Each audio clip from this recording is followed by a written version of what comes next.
This is Film Trigger. Stevie Cade. I don't need breast implants. I lost 90 pounds. I have my own kids. Seth Draven. So by that logic, George Clooney is the best live-action Batman we have ever gotten. Ramon from Hit or Miss TV. If Justice League 2 isn't announced in 2022, I will shave my head bald live on air. Streaming from Studio 47. Film Trigger's Drive-By News begins now.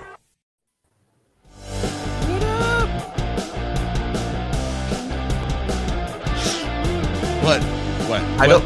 But the intro made me laugh this time. Like, well, that's good. I'm glad it only took you 5 times of seeing it. But you know. No, it made me laugh the first few times too. But like the last 2 times, I didn't laugh at it. I don't know. I just laughed at it this time. I thought it was funny. It keeps me up at night. Yeah, the fact that you think George Clooney is the best live-action Batman is pretty humorous. I'm not even wrong. I'm not even wrong. What's this? What's he got? George, yeah, not by choice. I just want to point that out. Not by choice. Did you lose a bet? Kind of. Oh no! Come on, that's I am a story. A man of my word. What can you share the story of how you ended up with this? So I had drawn out a plan for my Batman tattoo, and we had some creative differences between me and my artist. And he was not a huge fan of Batman. I weirdly wanted to get a tattoo of him because, I've never dabbled in the comics or anything like that. Right. Fucking dick. And then he gave me the tattoo, gave me a partial of it, and then went to Malaysia. And I'm not going to pay $2,000 to go fly out there to wait a couple months for a tattoo. So show it to us one more time, man. I want to get a good look at it. I want to get a good look at this thing. Oh yeah. There we go. Now it's very good. It's a great. It looks incredible, except for the fact that it's George Clooney's Batman. It's supposed to be the Chicago skyline in the background too, and it's not finished. It's like the ruins of Chicago. Wow, your dude is incredible. Thank you for. I'm gonna get George Clooney's Batman tattooed on my forehead. That's what I'm gonna do, just right there. Instead of damaged, it's gonna say George Clooney's Batman, and then there's gonna be a picture of him right there. Random Facebook user says Christian Bale is the GOAT, the greatest of all time. He's all right. He's all right. He's not bad. I loved Christian Bale as him. He's great for that iteration. He really is. Hey Monty, can you check your mic for me? You sound a little low. That's all. Also, real quick, random Facebook user, if you want to put your name, if you want your name to show up on the live stream, at the bottom of the description of the link that you clicked on or that you're watching this on, it has a little StreamYard link. Just click that, and your name will show up on the live stream. Just FYI, no one else has to do that except for Facebook because Facebook's stupid. But as you can tell, Seth Draven, the man, the myth, the legend, to my right here. How you doing, buddy? That way. Doing good. What is it? My right, my left. That's good. We have Monty, newcomer for Drive-By News. Here he is, Monty. He's funny as hell, dude. I think you're great, man. Thank you. And so Seth's here, Monty's here, and you are here with us. Is that what is this? Karma is the mic a little bit better now? Oh, yes, it is. Yeah. Thank you. All right, good. I just have to hold it. Karma has finally come for DC Comics, and I'm here for it all. What do you mean exactly? Karma has finally come for DC Comics. Do you mean Karma has finally come for Warner Brothers? Is that what they mean? Probably. McBride, Dwayne, I would like to know what you mean exactly. What Karma is coming to fruition here? I assume probably because DC's or the new takeover Warner Brother Discovery merger might shake things up a little bit over there at Warner Brothers, but I'm not exactly sure. Also, thank you for McBride for commenting, but so you can feel free to comment on all the streams. We're live on Facebook, YouTube, and a few other places.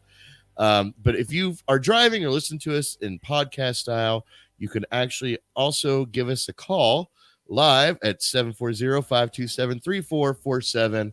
The whole board is lit up right now. People trying to call. So if it's busy and you can't get through, we understand. That's not true. I'm lying to all of you. Nobody's called us in weeks. We purposely ignore the calls. Yeah. Who's trolling now? It's an interesting campaign. We'll see if it works out. Is your mic on your cord? It is. Oh, okay. Because you turn to it. And then I have it on my thumb like so. Oh, Just okay. out of frame. All right. Movie magic. Because I can hear it rubbing. Oh no. Yeah, it's against that scuffle of the loveliness of my beard. If you didn't leave your other headphones here, you would have the nice sporting. I left it there, so I have to come back. It's a thing I picked up from Queenie X's. All right, you guys ready to dive into some news stuff here? Nope. Absolutely. Okay, well, thank you. I'm glad to see you're all enthusiastic. Appreciate that. All right, so first things first, we're going to talk about more of Sony's lies. Oh, Sony. What are you doing? What are you doing? You guys, okay, Seth, real quick. When I say Sony's lies, when I say more of Sony's lies, what's the first thing that pops in your head about Sony lying in the first place? What am I talking about? Morbius. Yeah, Morbius is exactly what you're talking about. Yeah, and how they completely and utterly put fake things in the trailer to bring you to this god-awful turd of a movie. And I can't even remember. I can't remember if we talked about the specific thing the director said, but the director said that, you know, that shot of Tobey Maguire in the trailer, right? Like the painting of him. Yeah. The director said that wasn't even his choice. He said he didn't know that Sony was going to put that in the trailer. He said he has no idea why. He said he didn't film that. Yep. Like he had no intention for that. Like that was all Sony. We talked about that last Sunday, didn't we, Monty? We read his quote that he said, and his quote was so like dancing around, you know, like the ordeal. It's not my fault. Yeah, he's like, no, he said I would have put that in there if I would have shot it, but I didn't shoot it, which is why I didn't put it in there. Like, okay, I see what you're trying not to say. Yeah. I see what you're contracted and obligated to say. Exactly. And I see right through it. McBride Dwayne says comic books, making it so that only Batman is the only character that can sell, turning characters gay just for the sake of it, and hiring Bendis. Who's Bendis? Do you know, Seth? Brian Michael Bendis is an artist. Not an artist. Excuse me, a writer. A writer. Brian Michael Bendis is. I don't know much about him. I've read one of his comics, and it was really boring. So, that's exactly what you want. Yeah, that really draws in the lads. Hopefully, we can destroy our entire fan base. That's what Warner Brothers is thinking. Well, she's this person. I keep saying she at McBride. You're probably I don't know if you're he or she or what, but there's McBride is specifically talking about the comic books, but yeah, which I don't read. So Seth is a little bit more into that than I am. But yeah, it does seem like Batman does sell. So yeah, every story is always Batman. Yeah, and turning characters gay just for the sake of it. Yeah, there's a fine line there. Fine line, because we do live in a woke world, but I'm in the, I don't know if it's a less popular belief or a popular belief that this is kind of part of it, part of the change. You got to go through this pendulum swing before we finally meet in the middle of a common ground where people are okay just with people being who they are. So sometimes you got to throw it in their face before they get the idea. Just my opinion. I like to compare it to like the 70s and the 60s and everything, you know, where movies were like super censored and they're like, oh God, don't show blood unless it's chocolate syrup. But then we're looking at you, psycho. It's during this time where it's like the, you know, like almost like the evangelicals. And I don't mean like the nice people. I mean like the, you know, oh my God, she's showing her ankles. What a harlot. And it's like we went to that extreme, and now we swing through. We had the 90s, we had some great movies, and then we come back this way where it's just like, all right, well, every character they need to be something. We under-sexualized situations, and then went through the 70s and 80s and 90s, and now it's all normal. Now, like, sexualization is like, man, now we have to go through the other realms of it, sexuality instead. But anyway, that has nothing to do with Sony's lies. We were going down a damn rabbit hole here. So Sony's lies are more specifically pertaining to, as Seth described, you know, they trolled us on the trailer. They took what some movie companies have done, specifically Disney, where they kind of misdirect you in a trailer, which I, number one, think is bullshit. But we'll talk about that here in a second. And they just overdid it and straight up put fake things in there to make you think you're going to get that in the movie, and that whole thing was not. Oh shit! Oh no! Oh no! What do you mean? Oh no! What kind Oh of? no! Oh no! Look who decided to show. He has awakened. I kinda. I didn't think. Hi, good morning, sunshine. What's up, Seth? What's up, Monty? I missed you guys. What up? I missed you too, man. What's happening, Seth and Pinky Monty? splared, bitches. What's up? Wow. Seth and Monty, my guys. Yeah. Steph and Monty, they're two peas in a pod. That's great. We are talking just to catch you up because we're having a very hard time getting through this one subject. More of Sony's lies. Sony lying about what was in Morbius, and Sony lying about what they wanted to release on Spider-Man No Way Home Blu-ray, which they said they were going to have 90 hours of 9 hours. I'd kill for 90 hours 90 of special hours? features. Was it 9 hours, Seth? We have 90 the minutes. R-rated 90 cut. minutes. God damn. 90 minutes, Seth, 90 take over, hours, please. 9 Jesus hours, 90 minutes, 9 minutes. Well, we don't use the metric system over here, so that's what that equals in America. So 90 minutes of extras, including deleted scenes, and it ended up being 80 minutes and no deleted scenes, and everyone's like, "What the fuck?" Yeah, Well, they deleted the deleted scenes. Maybe that's what they double mean. deleted the scenes. That's racist, Well, man. the thing is, we had names for these deleted scenes. I can only remember 2 of them, but it was like the Spideys hanging out was one of the Really? titles. It was like 5 minutes long, and the other one was called Happy's Really Good Lawyer, and that one was like 2 minutes. So, Oh yeah, because Murdoch was supposed to show up Fucking more Daredevil's than in once it. in the movie. yeah. There is one thing in the special features though, because I watched the special features yesterday. There's like a 2-second-long clip of just like behind the scenes footage of Matt Murdock. Yeah. And he's in a completely different room than he was in the movie. Oh. Like he's sitting next to Happy. They're like at this long table with like a bunch of chairs around it. It's like, where was this? Probably giving some exposition of how he obtained Murdoch as the lawyer and what he's been doing up until now since season 3 of Daredevil, or maybe clarifying where he belongs in the universe. Yeah. But we don't need all that. Spidey, all the 3 Spider-Man. That's all we needed.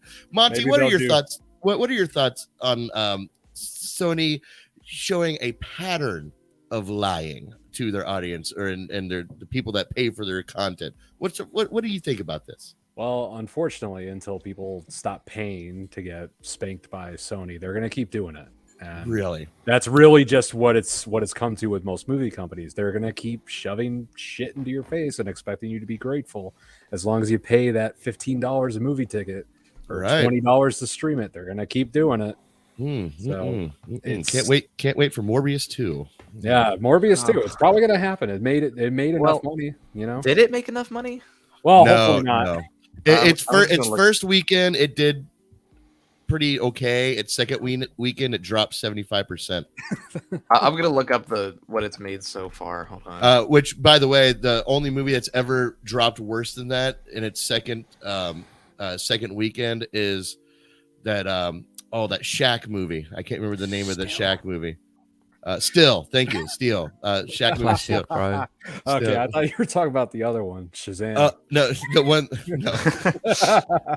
No. Damn, it's magic, y'all. Kazam. Was it Kazam? Yeah, Shazam is the one that What's the one? The fucking Mandela effect one. yeah, that's Shazam. Yeah, the All right. Shazam is the Mandela effect. Ramon, buddy, I didn't expect you to be here. Honestly, I thought- Neither did I. Are you like sleep? Neither did I, streaming? Steve.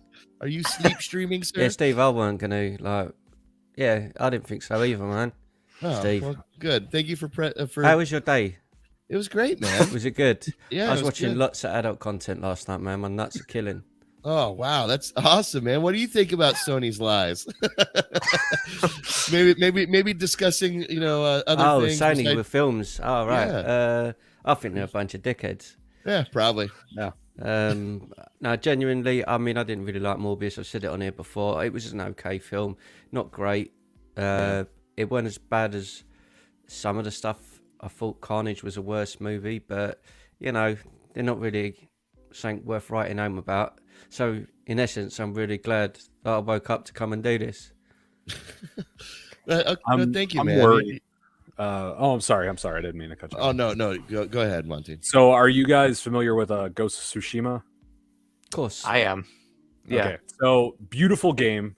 I know, Stevie, you don't get to play games a lot. You're super busy. Well, and I'm not a gamer at all. But Right. It is a gorgeous game. Beautiful. And they're making a movie out of it, which I'm terrified of, because it's like, why?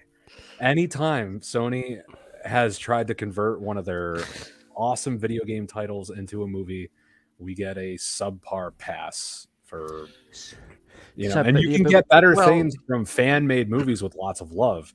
There's that fan-made Uncharted movie, right? That has I've Nathan seen that. Fillion. Yeah, it's so much better. I'll throw this out there though. When it comes to like Sony making their movies, they recently started their own production company, to make their own movies, and they've only done one so far, the Uncharted movie that just came out a couple months ago. I actually kind of enjoyed it. Wasn't great, but I actually kind of enjoyed that one. I have hope for Ghost of Tsushima though. I haven't played the whole game. Mr. Sully. Yeah, but it's obvious though. If you think about it, if you've got to think Hollywood, you've got to think samurai, you've got to think keeping it traditional with the format and paying respect and homage to those old movies like Seven Samurai. There's only one person in Hollywood that could possibly play the lead. That's Channing Tatum. Yeah, I don't think. I don't know the game. So I can't tell if Ramon is being silly or not. So is absolutely he's being absolutely silly. Oh, okay. Yeah, I don't think Channing Tatum should play. What's his name? Jin? Is that his name in the game? Yeah. Yeah, I don't think Channing Tatum is the best pick. I've seen people actually say that it should be Keanu Reeves, and I'm like, dude, God, no, Jin Stop is it. not Sit down. a white guy. If they're genuinely going to make it, if they're genuinely going to make it, and I'm deadly serious now, the only people that I would have in it, if you said to me now, you're in the boardroom, I'd have the full cast of The Raid in the movie. That's it. The Raid and The Raid Redemption. I'd get those guys because... Honestly, I would just get the original actors from the game. I mean, they're all actual good actors, and they speak their languages. Yeah. I know that might not get everybody, but hey, if you're going to make a movie, some people don't want to do that. It's going to be good. Some people, especially in the video game world, voice actors just kind of prefer to be voice actors for the most part. Well, that's not always true, but with certain games now, though, I'd say a majority of AAA games, they have to do all the motion capture for it too. They have to to get in these suits and actually do, like I just said, the motion capture for these games. So a lot of them do more than just the voice acting. So okay, I mean, maybe they would still prefer to stay that way. Who knows? But it would be cool if they did get them. Either way, I'm sure Monte Sony's lying about that too. That game is not going to come out. Ghost of Tsushima, starring Ryan Gosling. If they've got the voice actors, of like you're saying, the voice actors getting in again, like the green screen cutting the suits in it with and doing all the action moves. Yeah, it'd be a flipping good job that they don't make a game about Stephen Hawking, really, isn't it? God damn! I wonder what kind of game what kind of game that would be. Oh man, we could. It'll be like Transformers. we could totally go down a complete and utter politically incorrect conversation about this. RoboCop 3. The redo, starring Stephen Hawking. You're so out of How did we get here? Stop or else shoot. Because of Sony. That's how we got here. We got here because of him up there. You're welcome. You're welcome. Okay, so but basically, bringing it back down to the meat and potatoes of this. Sony is okay. So they bring out that trailer that showed a whole bunch of misdirects or even beyond misdirects, and okay, I took that as. Okay, Sony, you're going a little too far with the misdirect. You're making up shit now and just putting it in a movie. Confirmed by the director. That's exactly what he was doing, or they were doing. And what is that noise? Oh, sorry, mate. That'll be me, mate. Sorry about that, mate. Ramon, find a different time to put your condom on. Holy hell! Find a different time to put your condom on. Jesus Christ. So I was just opening. Sorry. Sorry, I I'm just apologize. But okay. Sorry. Easier. Sorry. But now Sony has lied about putting their deleted scenes out. Now, the reason why I put a question mark on this is, do you think that maybe they are going to release a version like the deluxe edition of blah blah blah blah? That's and then that will have the deleted scenes. They're like, see, we're not liars. Misdirect. You see, it's still a lie though, because they revealed the artwork of the Blu-ray, and it said over 90 minutes, including this stuff, and deleted scenes. Wow. Why would it? That's not there. Yeah, they should have just put almost 90 minutes. It's not even there anymore. It just says 80 minutes now. Almost 90 minutes with deleted scenes. Like, something happened. They had the plan to release these deleted scenes, and then for some reason they were like, you know what? No. We're not gonna do that. Why would you do that to the fans? I don't know why it took them that long to make up that decision, but right, Monty, that whole thing, an extended cut though. That whole thing you just said, why would you do this to the fans, is what everyone's thinking when they saw Morbius. Like, how can you go from No Way Home to this? And now listen, I'm not saying No Way Home is as great as a movie as everyone's making it out to be, but it was definitely a fun movie. Morbius was not fun. All the Morbius fans were really disappointed. Yeah, all three of them. Well, so were most movie fans. I mean, most movie fans were disappointed with this thing. Yeah, that's the thing. Like, even all right, let's just say you have no idea who the fuck Morbius is at all, and taking that away, like everybody, it's still a bad movie. If you could make a good movie and then get somebody involved with a new character, Guardians of the Galaxy. Guardians of the Galaxy is a perfect example of that. Yeah, these were obscure, weird ass characters that only the most diehard. And it's amazing. They were amazing films, and they made them likable, lovable. Yeah. Fuck, they even made the songs popular again. Yeah, that's true. They sure did. James Gunn, good for him. Director vision, studio involvement, less of that. That's how you get these good ones. How you get the good movies. I didn't know if you was going to bring it up, but I saw the Dumbledore movie earlier this morning. I went to an earlier thing. I didn't know if you're going to talk about that or not. Oh no, I've seen the first Harry Potter movie, and that's it. So it's not in my wheelhouse. But if you guys, has anyone else besides Ramon seen it? No, I'll just say like a quick, just like I haven't seen it either. I'm sorry. It's okay. It's okay. I'll just say a quick thing again, because if anyone's watching it and it's out here in the UK like fully tomorrow, so like if you enjoyed the first two movies, The Fantastic Beasts and The Crimes of Grindelwald, then you'll really like this. Obviously, Johnny Depp was replaced with Mads Mikkelsen. He does brilliant in the movie.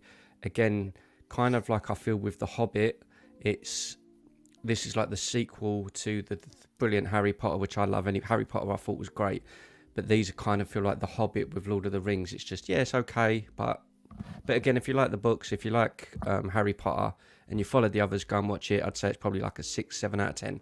There you go. Perfect. There you go. There's your quick review for the new, what's it called?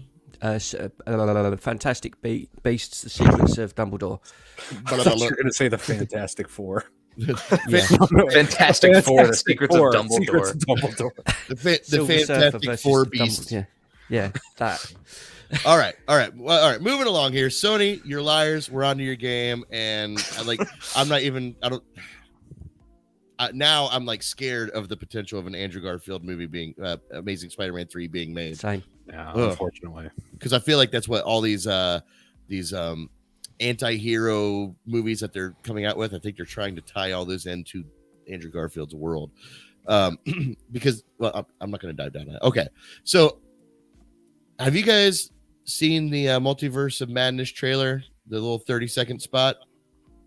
No, not the newest one. Because there's like one new every day, isn't they? This is like the trailer, and then we've got the teaser trailer for trailer 2. And that's before they do trailer 3, before the trailers for the final trailer. So I know there's something to do with a head flying around. Do you have a timestamp for that one shot? I cannot seem to find it. I have no idea when it is. Are you talking about the head? Yep. Oh, okay. Yeah, I'm trying to with that, but I'll leave it. Oh, I just happened to land on it. Yeah, I can see your screen. Okay, yeah. Okay, well, let me add this then. All right. So the new Multiverse of Madness trailer shows a very interesting photo, which has brought up a lot of questions. Boop. Them Wanda. wrong size jeans, man. What? No, see, they're rolled up. You can tell. But here she is walking what some are thinking it might be the Illuminati, where they're all their little area, where they all hang out. And she's covered in blood with somebody or something's head floating above the floor. Seems like somebody pissed this woman off, and she might or a version of Wanda, and this might turn into our like main baddie of the movie. What do you guys think? What do you guys think about this concept of Wanda turning into the main antagonist of the film? And do you think I'm accurate in that suggestion? Yeah, Seth knows the answer to this. Of course he does with his source. His source already told him. I think it's been pretty obvious for a while that Wanda's going to be the villain of this movie. Like, at least in my mind, I've thought ever since I watched WandaVision, I was like, okay, so she's just going to go down a dark path from here. Like, that's what it was. And I even had my guesses ever since they announced this movie. I was like, could Wanda be the villain? I was like, nah, that'd be ridiculous. And then I watched WandaVision. I was like, okay, maybe. Yeah, I forget who I said it to, but like when I was listening to a podcast a couple of years ago, and when they told the story of that Wanda goes down, and she ends up turning evil because of this story, and it had to do with like she manifested her own kids, which she lost, and then we saw WandaVision. I was like, dude, she's definitely going to be the bad guy. So, Seth, you think this is going to be this Wanda, like our Wanda that we've invested in a few movies? Yeah, I think so. All right, and second question, and I'll let Seth answer this, and we'll let everyone else continue. But like, what do you think of the tone of this movie? Do you think this movie is going to be a lot darker than we normally have gotten in the MCU? Yeah, I do. It's really looking like it. Like, I mean, just look at that. I know it's not on screen right now, but like, there it is. Look at all that. It's a lot of blood. Yeah, but is this another misdirect? Like that could be like oil, and that's like an Ultron bot or something. Yep. Oh, I'm pretty sure it is oil. But like, still, I just want to know what this scene is, because this is that Illuminati, like you said, Illuminati thing. Yeah. Or area. So I'm WandaVision. So she comes. Is this really happening? Yes, my love. That's WandaVision, isn't it? With the baby. Yeah, I remember now. I remember. Just remembering. Wow, I'm sorry. I thought we were watching WandaVision, baby, and then just threw it behind us. All right, that was fun. You hear it? Yeah. All right, Monty. Your thoughts on this little snippet here, and what are your expectations of this movie? Are you excited for it? And do you think it's going to be a darker film than what we expect from the MCU?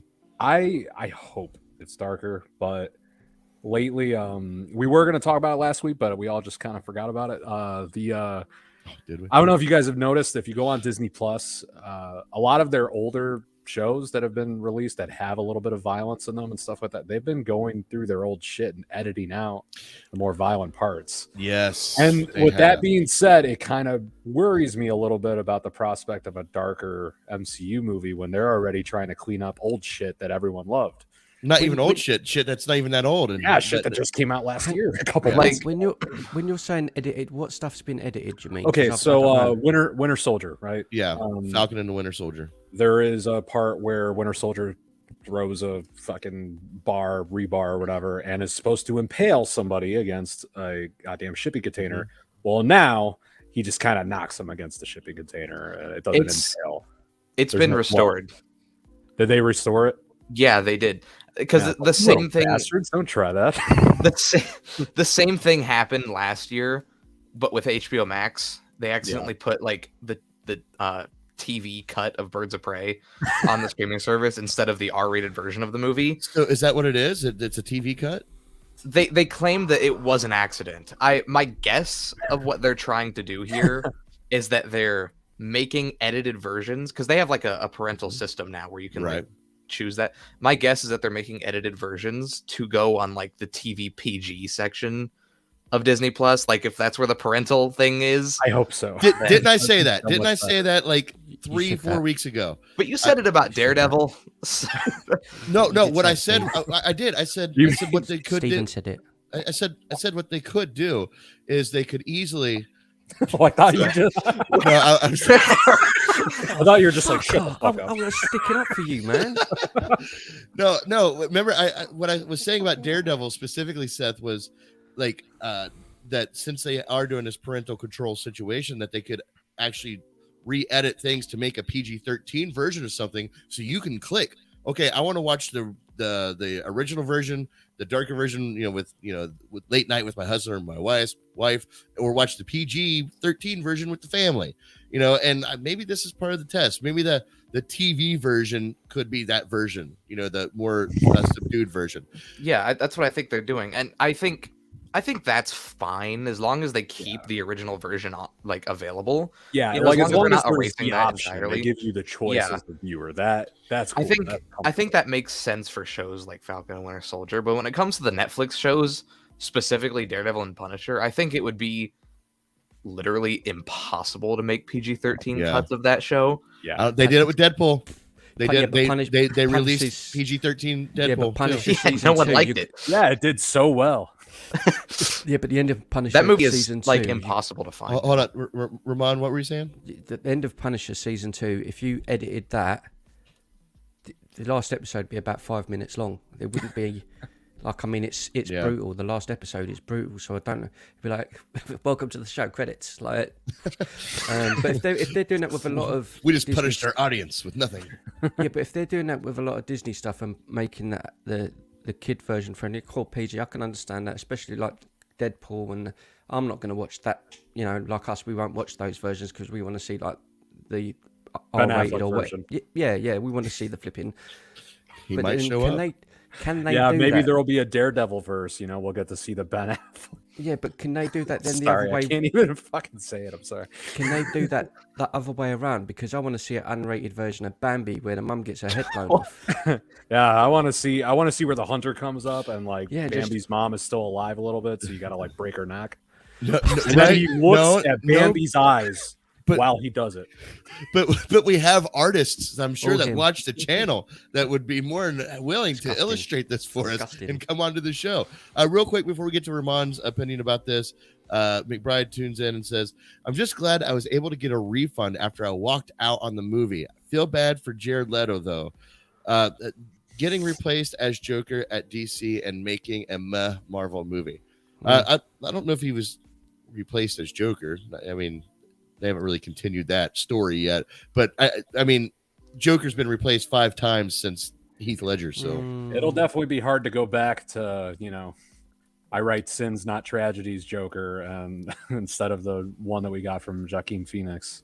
yeah. McBride, you walked out savage. I don't blame you. It wasn't that great of a movie. I just really wanted to see it all, so I knew exactly what I was complaining about. Ramon, real quick, what are your thoughts on this specific shot? Do you think Marvel's doing a misdirect here, trying to make it seem more dark and brooding than it really is? And do you think that this movie's going to be kind of push the limits of the darkness that we have gotten from the MCU before? It's not going to be dark, let's be honest, man. That there is probably not even going to be in the movie. It's just to sell it. Like, I just doubt it. I just don't even think it'll be in there. Like you say, whatever it is, that shot there will probably be like a teddy bear or something. It's not going to be nothing. Do you know what I mean? It's going to be like something's happening and she's going to walk past Here, me. you dropped your hat. It's just going to be like flying across the screen, and you'll see it and you'll be like, oh my God, look, that's the teddy bear that come off the wall. So I don't believe it's going to be, I would like you guys, I would like a more darker, serious tone thing. But after the Spider-Man No Way Home, with Peter Parker defeating Doctor Strange in his own realm in about 30 seconds, which I said when we done the review. Yeah, you and did. He trapped him in a realm within 30 seconds. A child trapped him, kept him out of the movie. How's he going to go up against Wanda? A child beat him. Or a competent, So evil she's version just- of himself. Yeah, she's just exactly. Gonna go, whoop, boom, bye. That's a fair assessment, and I see you saying it's a teddy bear, and I raise you. This is Wanda walking into the Space Jam movie, and she's actually playing basketball here. It's you know what it is. It's the other 10 minutes of Sony footage. That's what she's gonna throw. That's what it is. It's the real. This is where Sony learned their lying. This is it right here. MCU, fucking savages. All right, well there you go. There's. Well, I listen. I'm still looking forward to the movie. I think the movie is going to be fun. I really do. Like, I know we've especially Ramon has been on this MCU fatigue big time. We're getting just content just thrown. We're getting berated with content from them. But I'm really looking forward to going back to their cinematic stuff and like maybe just dive into that slower world where I can sit and think about it and not worry about the new movie that's coming out in another week and the one that's coming after the week after that. So like I'm looking forward to that aspect of it. All right, moving on here. Will Vision, where am I? Here we go. Okay, all right. Okay, I've got to do some stuff here. First look, we got our first look at the new Batsuit, the Michael Keaton Batsuit, which Seth says the source isn't very reliable. Oh shit, I lost it. Hey Seth, tell him what I'm explaining while I look this photo up. Delete it. I'm not saying that this photo is like 100% automatically fake, but the source that did post it is not super reliable. They kind of just post anything like all the time. Like, I'll see them do it. They just post it. They'll post anything and they'll clarify it as a rumor. So then when it's like confirmed fake, they can just be like, hey, we never said it was true. Okay. So they're like that. Like, yeah. Well, I'm going to add this up to the screen here, and I'm going to give you my thoughts of why I think this is a legit photo. And I think it's a legit photo enough to the fact that I put my own fucking logo on a version of it. So looks like the Michael Keaton Batsuit. Right. But they're saying this is the first look at the Michael Keaton Batsuit. I don't think it's a real first look. I think it's an image that may have leaked. Personally, I think it's a leaked photo, but I do think it's a completely legit photo of Michael Keaton in the Batsuit, the new Batsuit that we're going to get in the Flash and Batgirl. And the reason why I say that is because, well, number one, the cowl here. Okay, the cowl. It looks a lot like what we got in the little teaser with the blood splotch about right here. This coming out of the logo or the emblem, the chest piece is pretty accurate to what we saw there. But also when we saw that image of his stuntman wearing the suit, one thing I did notice were these lines in his leg, the lines in the suit here, because I thought, man, is he wearing the Bale suit? Because Bale had this similar lines. It was when the two pieces of his suit came together. And then closer look, it's all one piece. That's just like a little like inset seam of some sort. So it's not the Bale suit or a copycat of it. So like seeing that made me think, yeah, this is it. This is the way they're going. And this looks like a complete revamping, or not revamping, a modern take of the actual Batman Returns suit, because he has that more tactical. It's not the muscle suit. This is almost exactly what he wore in Batman Returns. It has that tactical, jagged look to it as opposed to the full muscle suit. Seth, what are your thoughts on this suit, and what do you think? I mean, besides the fact of if this is a legit suit or not, but this is, if this is the stuntman suit, it's pretty close to what we're going to get. So what are your thoughts on this costume? Do you think it's just basic, or? I mean, it looks fine. There's nothing wrong with it. It's just the Michael Keaton Batsuit to me. Like cool. We're seeing Michael Keaton back, so it makes sense that he'd be wearing the Michael Keaton suit. So yeah. I think it looks a little hokey still. I'm not too. It looks somehow. What's that mean? It doesn't look high quality to me. Okay. It looks like it's very thin, like almost like pleather, like a fake leather, almost like it's, instead of him wearing that 100-pound rubber, foam rubber suit, they turn it into this, 20-pound, thin rubber suit. And that's what it just looks like. Something like when I saw his stuntman wearing it, and the stuntman was standing in a certain position, like right here on the thigh had like waves in it, like folds, and it just looked very odd. It's like a cheap costume. I'm hoping that's not how the case is, but Monty, what are your first thoughts about this? This film trigger first look at the Batsuit. Honestly, I would be happy to see Michael Keaton, play Batman again. That looks like Michael Keaton. Yeah, it looks like Michael Keaton, and I mean, either way, I'm excited for it. I'm here for it. It's a little hard though, and I feel like they're gonna have a little bit of a harder time dealing with audiences, in the comics and even in newer movies. We see a little bit more of a practical kind of Batman. Like his armor actually makes sense, even in the Christian Bale ones, right? Christopher Nolan ones. He even addresses like, "Hey, I can't move my fucking neck. Can you help me do that?" And it's funny that they just like kind of incorporated that into the movie, because that was a real issue with Batman Begins and a real issue with the Tim Burton Batman movies. So it's just dealing with that, and then also dealing with making a new movie. I hope that they can kind of convey that to audiences well enough, and make it seem believable, because I mean Christian Bale had trouble in the Batsuit. I'm going to take this down so we can see each other a little bit better. Had trouble in the Batsuit. That's why they changed it, because he's like, dude, if I'm supposed to be Batman should be able to move his neck. I'm literally a samurai here. Why can't I move my neck? So they move his whole fucking torso. They changed it for that concept, and then Ben Affleck's Batman, he had the kind of collapsed neck, so he was able to move his head. Then Robert Pattinson, he had the little collar to kind of hide whatever they did there. So like he was able to move his neck. And then Michael Keaton's like, "I'm back, yay!" Yay! Like he can't move.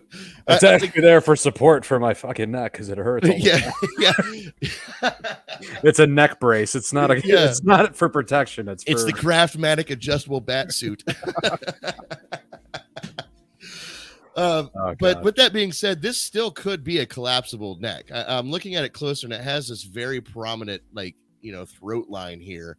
That could make it more flexible. That I'm just throwing that out there, but still also look like the suit that we recognize with Michael Keaton. Ramon, what are your thoughts on this on the suit? It just looks similar, like you say, to the original. I'm going to just be a bitch and just say I still think the Affleck suit's my favorite out of every Batman suit. I don't know why. Well, then I would imagine that most of us here would be bitches, because that's how we all think. I just think it's the coolest suit. Like it is. I mean, I love Keaton. I love him as Batman. I just hope for his sake during the film, like you say, I hope they've done something different. We want it to be authentic and keep it that original vibe. So you see him again, you go, wow, he looks like he did before, which is great. But I don't want him to be, that kind of movement again. Right, where he has to look around. He's just like. Because you really notice it again when you watch Batman 89, the scene in the tower at the end where he's fighting people and he's looking up, he's like, he does that, and it's like it's very noticeable now. But then you got to take into account, I guess that was one of the first. I mean, you had the Reeves Superman movies, but it was one of the first of like the superhero big screen movies. So that whole costume with a darker tone it was kind of a new thing. But I hope for his sake that they've done something a little bit different. But to me it just looks like his costume, so I just hope he looks cool. And well, that's what they're going for. It seems like it's his costume. I did notice, now that I'm looking at it again, that like didn't he used to have the gold belt? Yes. Yeah, they got rid of the gold belt. I'm just now noticing the gold belt's missing. Which now that I think about it, the buckle, which now that I'm thinking about it is something that I did notice with the stuntman suit. So this is definitely the suit that he's going to be wearing in the movie. I'm calling it now. It's definitely not like a not the suit. So, with that being said, if they do make his neck collapsible and movable, and he's able to look around, I hope they turn it into a bit. Like a moment where he actually just looks around, like slowly, and the camera pans, like he's beating the shit out of somebody for not paying their parking tickets, and then he just turns over and looks at his kid. Right, because that's what Batman does. He beats innocent bystanders who don't pay parking tickets. Hey man, he broke the law. It's violent. Do you know what? I'm placing the bets now that the very first rainwater without paying. Here goes Ramon with another bet. No. I genuinely believe the first scene of him will be that. It will be him doing something. That's how they will introduce him on screen. Something will happen, and you'll see him, and you'll be like, "Oh, man, that's him," and then you'll see him turning his head, and everyone, Like, If that's the scene, I'll shave my head. No, I'm kidding. We've already got a shave head bet right here, and he's got to shave his head anyway. yeah, right at the bottom. Ramon will shave his head live if Zack Snyder's Justice League 2 has not been announced by It's happening. January 1st, 2023, and Seth will shave his head if it hasn't or has. So yeah, there's those bets. Anyway, well, there you go. There's the first look at that Batman. Let me get rid of this screen real quick. There was something I actually didn't accidentally skipped over, and it is, will Vision return in Doctor Strange 2? I meant to talk about this when we were talking about Doctor Strange, but I accidentally skipped over it. Seth, do you think Vision will return in Doctor Strange 2? I don't. I really don't. Mostly because we've already seen him die like twice already. Yeah, and I guess they did bring back Loki like 80 times, so they could always bring back Vision. But I think in my opinion, if we keep that, if we ever see Vision again, I think it'll be that one. Yeah. That we saw at the end of WandaVision, and I don't think it'll be in Doctor Strange. Yeah, what you don't? I really don't. It being such a Wanda central movie, like, and Vision just kind of like disappeared at the end of WandaVision. I don't think we'll see him like actually return. I think if he is in it at all, because we talked last time about that little ad where what if they that's showed him? their kids. What if that's his head? Looks What if he something like does? him. What if he does show up, and that's what makes her like go absolutely insane. Yeah, she's forced to kill him. Yeah, I she's mean, like, you're not. maybe. I'd watch that. That's good. I don't think so. Though. You're not my Vision. Fuck you. I think if we do see Vision in this movie, I think it will be in that scene where her kids are there too. Yeah. Where we kind of came to the conclusion, theorizing that that's kind of a dream state, or like she's like making that up in her head. So I think if we see him, it'll be there, but I don't think he'll actually come back. You don't think that could be like another universe where she actually is living that life that she channeled when she did WandaVision? Because I think that'd be almost even more impactful if Wanda finds out that world actually exists, that she's happy with the family, with Vision. It's theories. We're all just throwing theories out here. But Paul Bettany, being the troller that he is, made a comment when asked if he's going to appear in this movie. He goes, "That is a really great question." And again, I said I was going to be entirely honest with you. You're asking if I was in. Am I in Doctor Strange 2? Yes. No. Yes. No. Yes. No. I don't know. Am I? What do you think? I can neither confirm or deny rumors that I am in said and aforementioned Doctor Strange 2. Thank you, Paul, for wasting our time. Do you remember what he said about WandaVision? Oh, yeah, the special cameo at the end of the movie, and it was actually not himself because he plays both Visions. Yeah. Yep. Okay. He was talking about how it was an actor he always wanted to work with. I am done listening to actors tell me if they're going to be in future projects. We Andrew Garfield broke my heart. Well, he didn't break. He didn't break our hearts. Like, we all made that face you make when you know somebody's lying to you, but you're just listening to them lie to you. You're like, yeah. I heard you. Yeah, okay. I don't think Vision will turn up the same as Seth. I think the potential for him to be in the MCU going forward with Wanda's obvious. That probably that version of Vision will turn up, but I think the idea with this movie, I mean, it will either be flashbacks or something like that. It'll probably be something like that. It'll probably be flashbacks or something, just to sort of get the emotions going in the movie. But I don't think he's needed. And I love Vision. Don't know, I'm a bloody fanatic for Vision, but I don't think he's necessarily needed. The whole teasing thing with the kids is enough to turn her, and make her go crazy. So. And with Doctor Strange and whatever's going on his side, there's already enough in the movie anyway. Throwing in Vision as well as a big part would be a bit too much, I think. But then I don't know. But I personally don't think they will have him as a main character or something big in it. But I do believe that he will be back, and I hope that he will, because I love Vision. I love Vision, man. Yeah. Yeah, and that sucks that you love him so much, because he is. Well, no, he's just the most mistreated character in the MCU. Like, he's supposed to be the most powerful being that was created by Tony Stark, and they benched him in I do in feel Infinity that. War.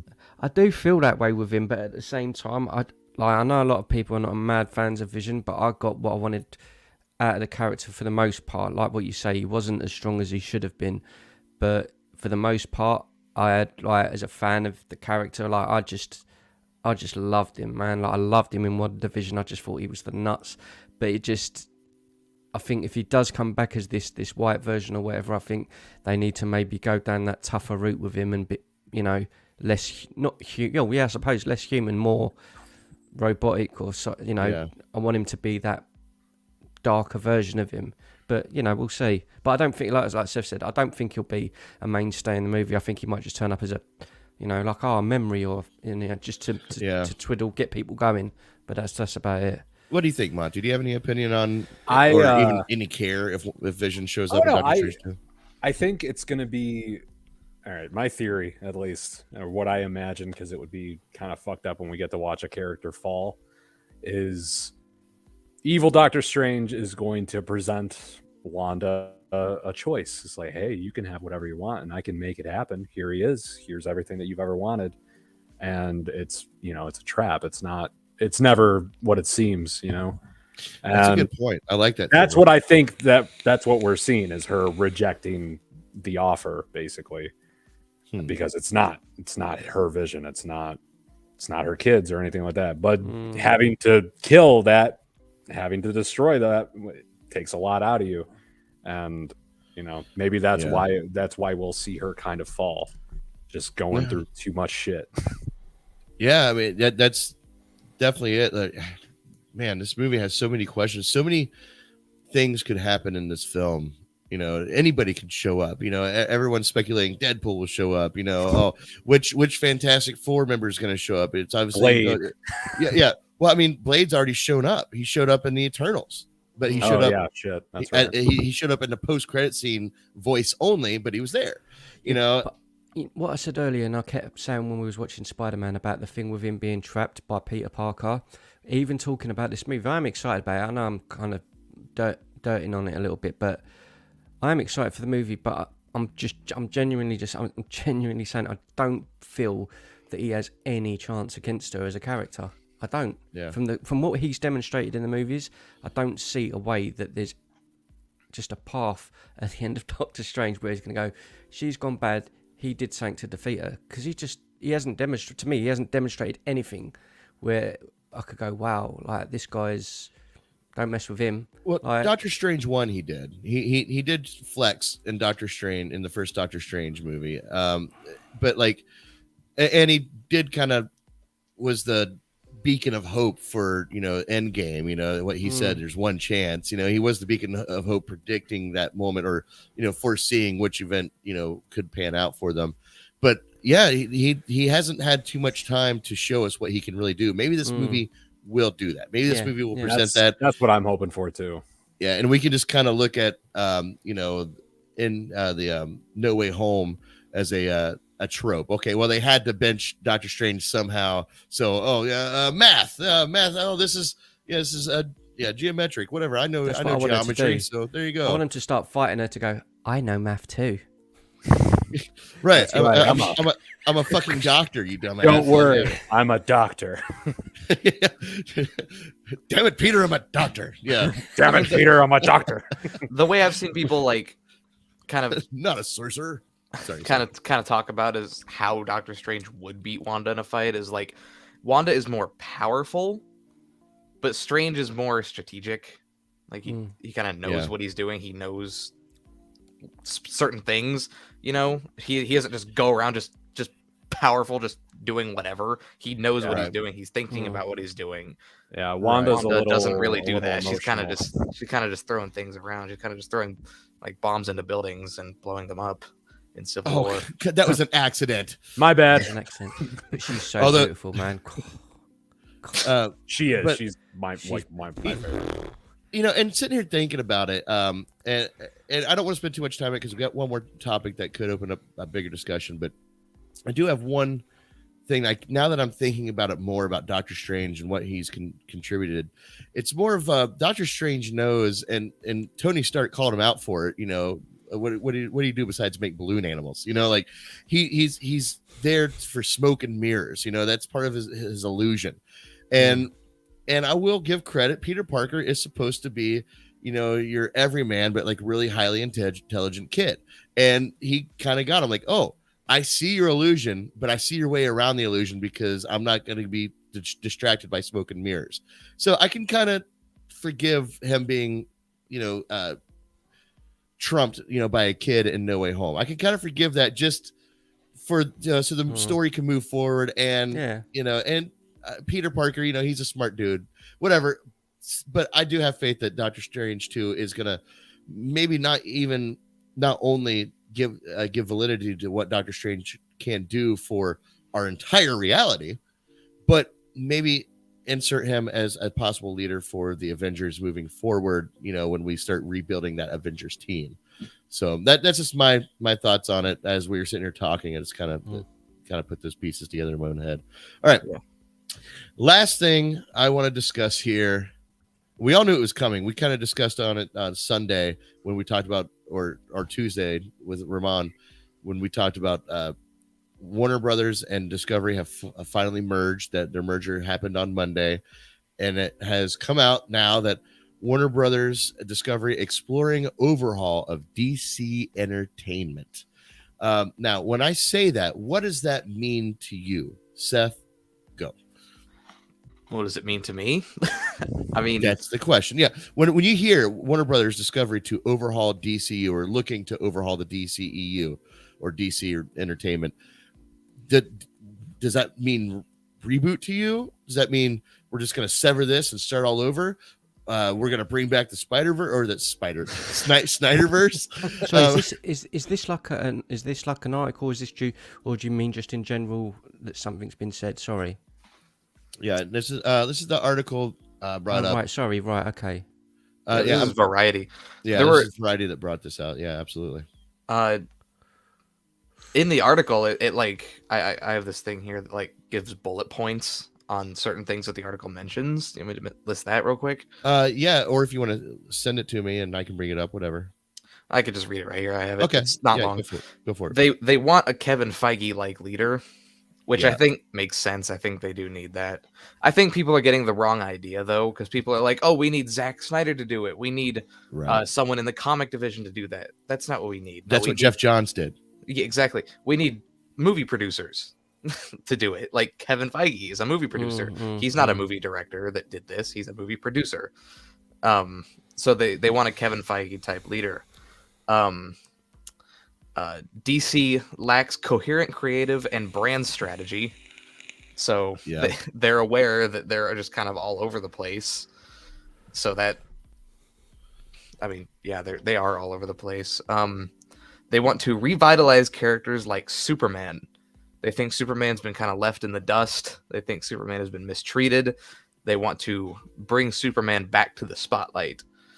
Characters like Superman and obviously Superman himself. So yeah, I mean, and when they say that brings up the question, like, bring back the Superman that started off the DC EU, Henry Cavill, who is a wonderful Superman, who has been. I loved Henry Cavill as Superman. Right, Same. Right. He's a massive fucking nerd. He was perfect for it. Yeah. Yeah, I mean, we'll see what they do there. And the last bullet point on here is they want more stuff like Joker. So. I don't mind that so much. I don't mind that so much. I mean, with the whole thing going forward, I don't mind if they did. We've all discussed it. We've all got our opinions. I don't mind if they do the kind of thing they're doing at the minute, The Flash, all of those kind of movies.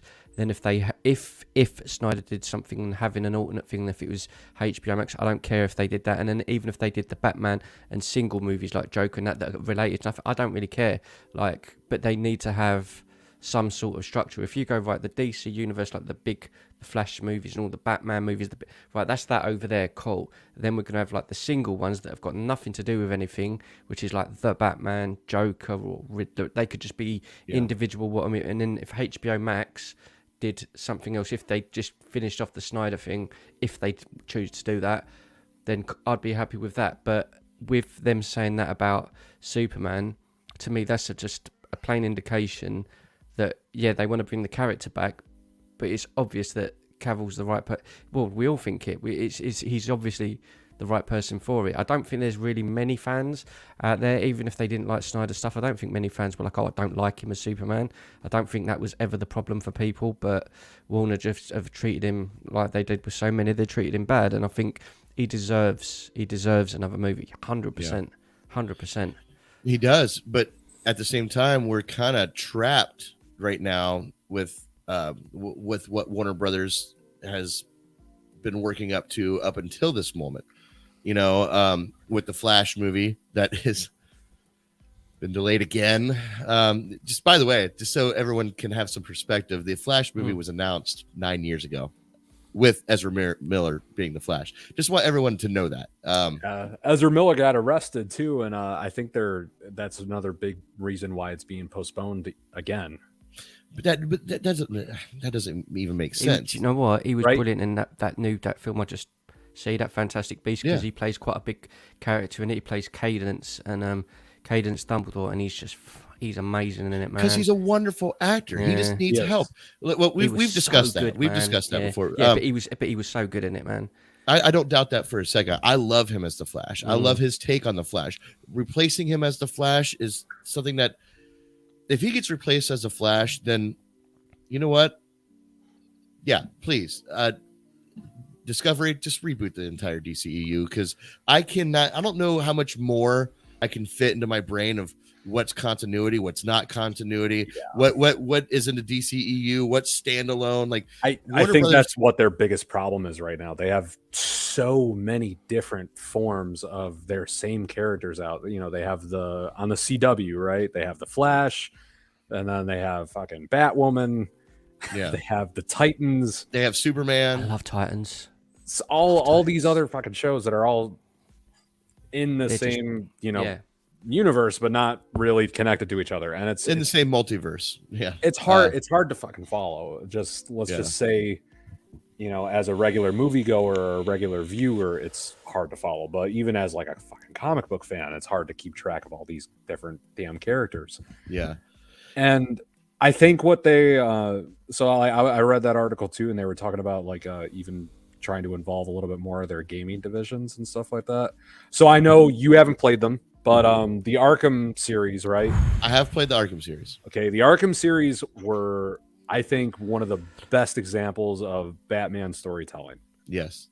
Oh, okay. I concur. You really Agree, get the mate. fear that he puts into, random guys. You get like kind of the different feeling too when he's going up against more kind of special forces mercenary kind of guys too. Yeah, we don't get so much Bruce Wayne though. We don't get too much Bruce Wayne. We do lack that side of his story, but they get the Batman part down perfectly, and they get all the villains down perfectly. Yeah, you don't need Mark a Hamill, fucking bro. backstory for them all, because you already know who these characters are. The games kind of treat their audience with a little bit more, I want to say like respect and intelligence. They're like, hey, the fucking story. Yeah. Here's that guy. Here you go. Yeah. And, there's so much great source material that they can pull from the comics. The New 52 is, I don't know if it's new anymore, but it was a lot of great fucking stories that were put into there. Some of them are very dark, and they take, with DC, it's always a little bit darker, but there's just how they take a lot of chances. How they're going to implement this is the big confusing part, and even another for DC fans, because like we went through this with AT&T merger. Like AT&T's going to fix everything, right? AT&T, yeah. I think they need time too. Like they got to it's settle. They can't just they have to let play out what's playing out right now, and it's going to be at least 3 years before we see a direct result of what Discovery's merger into Warner Brothers, or other way around, Warner's merger into Discovery, what they will bring forth. Hopefully they'll bring some goddamn quality assurance. Can I just say, I don't know if we've mentioned it on here, and I don't think, because we've spoken quite a bit about Ezra Miller over the last few weeks, but I don't know if did we speak about, like with the big fight and all of that, then he got arrested and stuff that went against him. That's all been dropped now. I remember. No, we haven't talked about it. Right. Just briefly. Like he basically didn't. He got into the trouble, got arrested, then he threatened to kill someone, so he had a restraining order against him. That whole thing, that whole thing has been dropped. Oh yeah, So let's see that version of the Flash. I didn't read that it got dropped. I didn't catch it. I remember I Yeah. read that he filed to get it completely dismissed. yeah, it's been, I didn't know it's- it yeah, actually it's- happened. So Yeah, so but then that doesn't. Me personally, I don't think that still doesn't really give me much faith that he won't do something by the time the movie does come out, because we're going this a year or just over a year or whatever it is till it comes out. Yeah. So he's gonna do something else, isn't he? Do you know what I mean? But if he doesn't get yeah. help, yeah. If he Yeah. doesn't get help, he'll do something else. Yeah, Yeah. Absolutely. Seth, I saw you tapping away there. Were you trying to confirm or deny that? No. No. Okay, I misread. I saw you look really interested in something. I thought you were like looking up to see if that actually a link that I could look at. Well, all in all, what if they do just shake it up? They say, "Hey guys, listen, we're gonna plan these out, but we're gonna reboot and we're gonna start from scratch. We are gonna bring you a universe and some good standalones from that single universe." Is that something you would want to see, or is that something you're like, no, just keep what we have and try to fix what we have? DC is so like, I don't know. Question. It's a I tough don't know. question. There's certain things that I want DC to stop doing. Of course, we all want them to stop doing, but there's other things that I really want them to keep doing. That specific thing that I'm referring to is James Gunn. slightly, but Oh, okay. kind of not really. It kind of goes in line with that. Is that I want their movies do feel really unique from each other, despite them being in the same universe. The MCU movies now, they're copy and paste pretty much. Like they're all the same thing over and over again. But the DC movies do a really good job at feeling different. You can have a literal kids movie with Shazam, and then they can come out and release Zack Snyder's Justice League, this Yeah, that's R-rated, completely dark different. and gritty, violent and gory Justice League movie, and they're in the same universe. And then you come out with the Suicide Squad, and then you come out with Aquaman, and like obviously not in that order, but like you have all these movies coming out that are just all so different from each other. And I like that. I like that. And I hope that after this, whatever this is happens, whether it be a reboot or them just setting it straight, I hope that they keep up with that, because I do really like that. It makes everything feel really unique from me from the other thing. That's a great observation.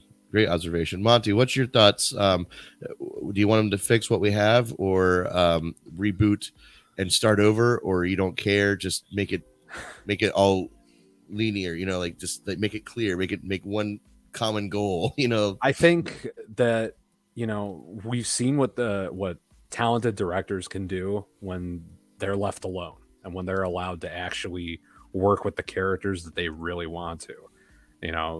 Zack Snyder's Justice League versus the studio buttfuck version that we got, and you can see the clear difference, and fans kind of represented that big difference too. Yeah. People didn't like their version. They want to see the artist's rendition of their work. Joker was a completely original fucking take on a character that we all know, and it was really good. It won a fucking Oscar, and Two. yeah, won two, best score and best picture, Best actor. Best actor. Yeah. Yep. and there's other great parts too from DC. It's not just all that. When you guys talk about Ben Affleck's Batman, for instance, the thing that comes to my mind is the very great directed and just well choreographed fight scene where he saves fucking Martha. Right? Yep. Oh yeah, Yeah, that's the warehouse. Favorite ever, mate. That Favorite warehouse ever. fight scene. it's the best. It's the best Batman fight. Ever. Like, yeah, it's the Ever. best It Batman was scene ever. wonderfully done. It was Yeah. great. Do you know what? I'm not gonna lie. We've all probably seen that. Well, we have. We've all seen that so many times. That, without being rude, that gave me I was aroused by that. No, but I was aroused by I that. got giddy. I was in my "Oh, love for the fuck." cap. It's like like when you see Superman, like in Man of Steel, when he just goes on a sick one with Zod, and it's just the building. It's just like wow. That I had that feeling with Batman, and again, I love all the Batman. I love the Nolan movies. But I didn't get that same sort of that Batman, that Affleck scene was Arkham Knight fighting, like the whole way it was going to block in, and it was just And he took hits. that- He got shot. He got stabbed. He oh, got it was fucked so up. good. And Just it was good to see. When that wonderful. when that guy walks like directly to him and like shoots him right in the head, Oh, and it just bounces off the cowl. Like, Oh yeah. That's But he awesome. responds with Yeah, a taser, and he's like, "Oh, Yeah. Yeah. Do you know my favorite part of it's stupid, but the favorite part of that whole thing is the very, very end of it, where the guy's crapping himself at the boys, and he just stands up and then walks towards him and is like, "Oh, I yeah, yeah." just See, this brilliant. is what's awesome is like we're talking about how they could revamp the DCEU. Should they reboot it? Should they continue with what they already have? And the moment Monty brings up Ben Affleck's Batman, look how much we all just like, well, yeah, that bat scene, that warehouse. Oh my god, we all just And like start vibing. That's great. You know? That's exactly what I mean, though. Is take what fans and what regular moviegoers fucking love, and figure out how to do that more. Yeah. Like, don't give us a long contrived story trying to punch up towards the MCU. You're not going to be able to, man. They're copy and paste movies, just exactly like Seth said. They're copy and cut movies, and guess what? People fucking love them because they like to feel good. They like that cathartic ending. Oh, good, my hero won again. Yeah. But do they want to see, Batman struggle and get stabbed in the fucking stomach and have to go through a maze? I want to see that, but I don't think many moviegoers are. Well, but Matt Reeves might be headed that way because he said, that we get to see our hero win again. But Ramon and I had a really good conversation about the movie Seven last night and the parallel with the Batman, and we just like upon that conversation, we're like, well, actually, in Matt Reeves, the Batman, which releases on streaming on Monday. So Monte, if you want to come over and have you want to have a he guy mandate, a he guy mandate, let's do it. I have my fucking Batman robe sitting on that couch right now. But we came to the conclusion that like Batman wasn't the hero that won. He didn't win in the Batman. He didn't. The Riddler got exactly what he wanted in that movie. The movie wasn't about the hero winning or the hero losing. It was about the hero growing into, or Batman growing into a hero, as opposed to the vengeance that he is. Ramon, first of all, I want to say thank you for joining us. I didn't think you were gonna. I thought you'd be sound asleep, counting sheep jumping over your head, or unicorns, or whatever you dream of over there. So thank you for joining us. So good. The tea bags prancing around in his head, or on his forehead, more specifically. Anyway, so with that being said, what are your thoughts? Continue with what we have and clean it up. Sever everything and reboot the entire DCU. Never reboot the whole thing. There's no need to. I think clean things up, but I think it was Monty that raised a point, and I've never really thought about it either, but I'm always going on about the shows that I love. Doom Patrol, fanatic for it, that's DC. Yeah. Titans, fanatic for it, that's DC. And it's like there is no continuity between all of it. So I think, was it Seth that said about the whole Kevin Feige thing, like that, you need a figure point that's going to get, I don't know if you don't necessarily have to get all of those involved, but it would be nice to sort of have a structure where that's over there, this is what we're doing with this is what, and then fans will go, right, cool. And I think Seth, the wonderful Seth, brought up about a month ago and said, it's a shame, I'm sure it was you, Seth, that said it, it's a shame that they've gone the way they've gone at the time they've done it now, because where it was with Batman versus Superman and Wonder Woman come out and Aquaman, it's like things were slowly starting to get the right, it was on the right track. And if you look back at the Marvel stuff, as we've said a million times, Iron Man and all them done well, Thor done okay, but they're not that. The first couple of movies, you wouldn't go, they're the greatest movies ever. It took them 4 or 5 movies to start getting that, and it was when the Avengers come out that things started, right, boom, it's on a roll now, and everything started rolling. And it was, to me, it felt like DC was on, like Aquaman come out. I wasn't a massive fan of Aquaman, but it was huge. But it was just starting to get the momentum with each project. And when the second Wonder Woman movie was coming out, I was like, right, they're starting to get the vibe, the flow. And then it was just like, that come out, I was like, that was terrible, Wonder Woman 84. It's like they've gone backwards. They've gone, forget it. And I want them to two steps forward, 1 step back. I don't even think it's too late. I'll be honest with you. I'm not trying to just say just for Zack Snyder's sake, but I do feel that it isn't too late for these characters. If they did it, if they're doing the Aquaman sequel, they are, aren't they? Yeah, of course they are. Yeah, Flash, Yeah, it comes out in December. If they did another one, she's obviously doing March, another that's right. Wonder Woman movie or whatever. To me, it's not too late for that, because if those next projects come out with whatever they're doing now, if they all come out and they're bloody good films, there's no reason why Cavill, whoever, can't come back. Even if it ain't Snyder who does it or whatever, there's no reason why that can't continue. The Pattinson thing can still do it. So I don't think people will mind. I don't mind that Joker come out when Batman versus Superman. I didn't really care because it didn't. You didn't really put it as the same thing. One of them was like the fantasy thing. One was more the realistic, down to earth thing. So if they did that, I'm cool with that. Like, I like what you said. They need one like head vision, just like the Feige, like that kind of like one vision that umbrellas over all the properties, just to keep them in line. So you're not like, okay, so which Batman universe does this motherfucker belong in? I don't know, because that's what it's very discombobulated right now. And they tried really hard to do that with Jeff Johns. They really tried, but Jeff Johns was one of the biggest proponents of, well, let's get Joss Whedon in here. Let's change up Zack Snyder's Justice League. He was such a big part of that he got fired from his job and kind of sent over to Warner Brothers to do what not Warner Brothers, HBO Max, and he's kind of the head over Titans and Doom Patrol, which Titans is kind of going downhill a little bit. Yeah, it has, but so that's where he's kind of hanging out now and with his head down, because he wasn't the right guy. Like Seth said, they need a producer, somebody who knows how movies work and how to keep and organize them. They brought on somebody who did comic books and thought, well, he does comic books, he should know how comic books should be done, but he doesn't know how movies should be done. And that's, he can help with the stories, but not the planning of everything. And it's absolutely bizarre as well, because when we're looking at DC stuff and we're saying it isn't organized, I know that, but what I'm saying is we look at it and there are some, I want to swear, like I love DC so much, like I love it so much. There's some projects that come out that are incredible, bro. Look at Peacemaker. Peacemaker was so good. Monty, have you seen it? I haven't watched all of it, but it is it was refreshing as fuck. But like, if you it's go so nice when there's a good show.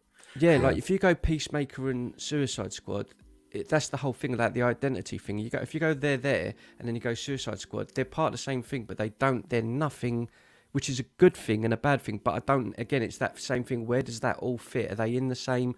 So they just, because if they go look the TV stuff and the Suicide Squad, if that Suicide Squad is its own thing and they're just going to go off and branch off and do their own thing, James going to go, I'll go, cool, I know what that is now. It's a Suicide Squad, it's a DC thing. It's nothing to do with anything else.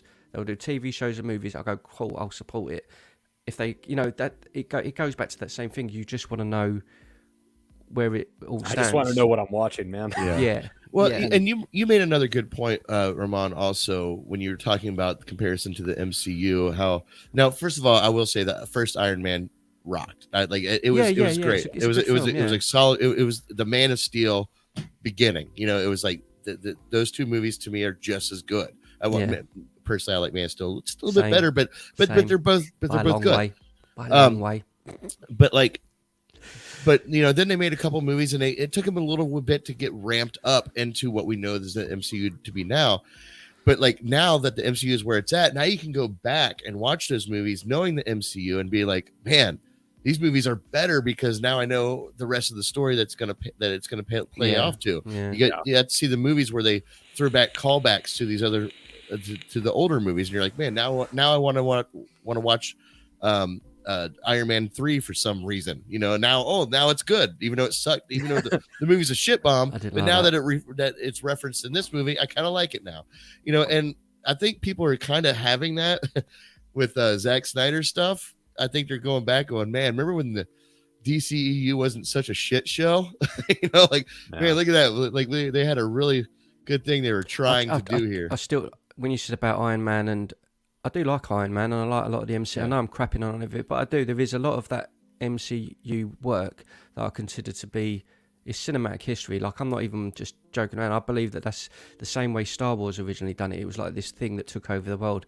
That first decade of all of the stuff coming up to sort of Endgame and it's never, it's probably not going to happen for another 50 years with another brand or franchise. It's like a miracle that something. It's a miracle, like, that we even got that. So I'm glad that we got that, but with the Marvel stuff now, I'm just kind of like, I don't have that much attachment to it. Whereas I look at the DC stuff, because we do have a lot of DC stuff, but not really. We don't have 25 movies from that. You know, the Man of Steel. We had what, five or six movies.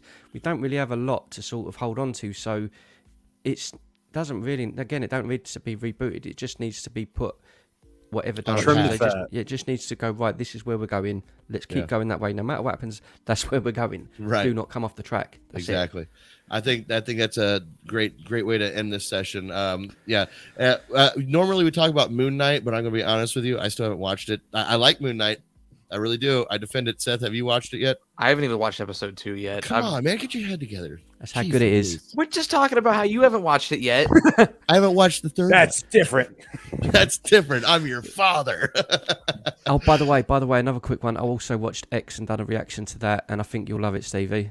Oh yeah. It's very, very Texas X, Chainsaw Massacre. I think Monty said it. I think X is going to give it to you. Is X going to give it to you? Yeah. Well, look out, man. X is out there. He's trying to give it to you. It's really, really violent. Is it streaming? It's I've rented it, so it's on. It's from Studio A24. You told me that last night. Yeah, A24. they've been producing some pretty good quality, low budget. Everything, everywhere, all at once. It's good. A24. It's ridiculously violent, man. I loved it. A24 did The Lighthouse. And The Lighthouse, which I loved. Oh my God, what The Lighthouse too. Yeah, it's good A24. Come in, please. Show the world that we need more artistic vision of movies, please. They've been showing that to the world for a long time. Yeah, but no, you're right, Seth, because that brings up it's all review for everything everywhere all at once. Is us fans need to go support these movies so we can actually get movies in theaters across, theaters, just like. Anyway, I'm not diving down that rabbit hole again. Ramon, yes. Yeah, but what I'm saying is with A24 films, another reason I agree with you that they're so good. You look at The Lighthouse, Midsummer, Hereditary. I mean, they're all quite dark toned films, but they're so very, very different. Again, it's only when we were all speaking about it in the last week and going, they've done that one and that one and that one. And we were like, what? So that shows you that they're a good studio, because you don't just look at it like Marvel and go, it's a Marvel movie. Oh, that's a Marvel movie. None of us knew. So that shows you they're a good studio. They're making very different sort of stuff, and it's all good quality. So we'll know in a very short time if A24 made a better multiverse movie than Doctor Strange did. So we'll see. We'll see. Not that Doctor Strange made the movie, but you get what I'm saying. Marvel. Yes. All right, everybody. I want to thank all of you so much for. Excuse me, for joining us today. Seth Draven, the man, the myth, the legend. Seth, are you going to join us this Sunday? I can't remember if this is your fourth week doing the driving test or not. I might be. I have a couple more left, but I'm not sure if it's going to happen this Sunday or not. Okay. So we'll see. I might be here. I might not be. I don't know.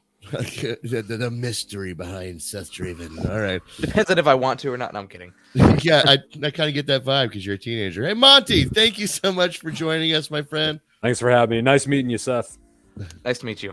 Ramon from Hit or Miss TV. Hi. Dude, thank you for coming in, man. It's always a nice surprise when I don't think you're going to be there and you show up. All right, and I want to thank everyone for watching us, interacting with us. We're here every Sunday at 12 p.m. Eastern Standard Time for Drive-By News, as well as Tuesdays and Thursdays in the evening, which right now it's at 6 o'clock. It might get pushed up to 6:30 or 7. We'll see. But right now, Sundays, Tuesdays, and Thursdays every week. Thank you guys so much for watching us discuss nerd stuff, and stay trigger happy, my friends. Peace. Bye-bye.